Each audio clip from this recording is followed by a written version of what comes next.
அண்மை செய்தியை பார்த்து வருகிறோம். நீட் விலக்கு என்று நாடகமாடிய திமுக ஆட்சிக்கு வந்ததும் அதன் ஒரு பகுதியாக முன்னாள் உயர்நீதிமன்ற நீதிபதி திரு ஏ.கே. ராஜன் அவர்கள் தலைமையில் ஒரு குழு அமைத்தது.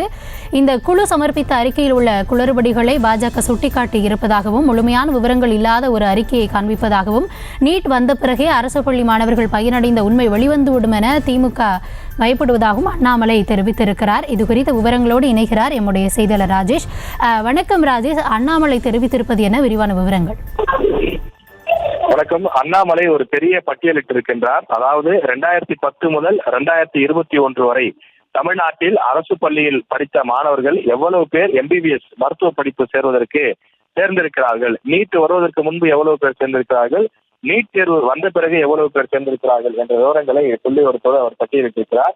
அதற்கான காரணம், தமிழ்நாட்டில் இன்று பல்வேறு மாவட்டங்களில் திமுக சார்பில் நீட் எதிர்ப்பு போராட்டம் நடைபெறுகின்றது. அதாவது தமிழ்நாட்டு சட்டமன்றத்தில் கொண்டு வரப்பட்ட அந்த நீட் தீர்மானத்தை மத்திய அரசு உடனடியாக அங்கீகரிக்க வேண்டும், தமிழ்நாட்டிற்கு நீட்டிலிருந்து விலக்கு கொடுக்க வேண்டும் என திமுக சார்பில், அக்கட்சியினுடைய மாணவர் அணி சார்பில் தமிழகம் முழுவதும் ஆர்ப்பாட்டங்கள் போராட்டங்கள் நடைபெற்று வருகின்றது.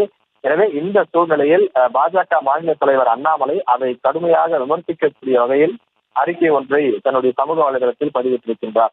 அதில் நீட் விலக்கு என்று நாடகமாடிய திமுக ஆட்சிக்கு வந்ததும் அதன் ஒரு பகுதியாக முன்னாள் நீதிபதி ஏ.கே. ராஜன் அவர்கள் தலைமையில ஒரு குழு அமைத்தது.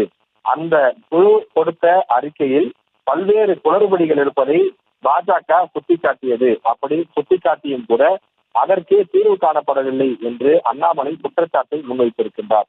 ஆனால் நீட் தேர்வு வருவதற்கு முன்பு அரசு மருத்துவக் கல்லூரிகளில் அரசு பள்ளி மாணவர்கள் சேர்க்கை விவரங்கள் பலமுறை வலியுறுத்தியும் திமுக அரசு அமைத்த இந்த குழு வழங்க மறுப்பது ஏன் எனவும் அவர் கேள்வி எழுப்பியிருக்கின்றார்.